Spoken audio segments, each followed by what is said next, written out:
Hola, ¿qué tal? Mi nombre es Ana Judy Manjarres Morato. Soy estudiante de la UNA, licenciatura en Educación Infantil. Hoy les voy a hablar de algo muy importante, de la actividad número 3. Bueno, la actividad número 3 nos dice y nos explica las voces y palabras en acción expresiva. También le vamos a realizar unos pequeños ejercicios de vocalización. Con esto ayudamos a las cuerdas vocales y a comenzar a vocalizar un poco más las palabras y canciones, etc. Bueno, el ejercicio que vamos a realizar el día de hoy es muy práctico. Vamos a comenzar primeramente con la voz, a tomar el aire, lo mantenemos y comenzamos. Eso lo vamos a hacer por 3 veces. 1,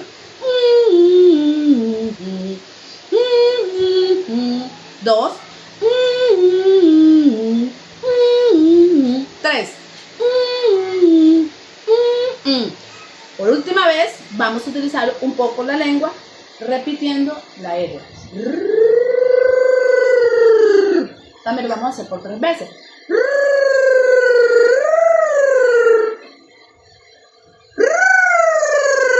Bueno, esto nos ayuda a ayudar a la parte del lenguaje también y a las cuerdas vocales. Bueno, en este ejercicio sabemos que estamos utilizando la expresión también. Ahora les voy a hablar sobre la lectura en inglés. Nos complex has house, synonym nouns, duken to days. In an whose igual has the honest is seen and that must never sting. Which then is that to call for is that summon is complex cheese. The car Francis don't did this silent for didn't by suit as soon as pan didn't send or did work. Now this word is around how the word the one a very complex by explain. ¿Qué tal el inglés? Bueno, en el último tema vamos a hablar de una trabalengua también que nos ayuda a vocalizar.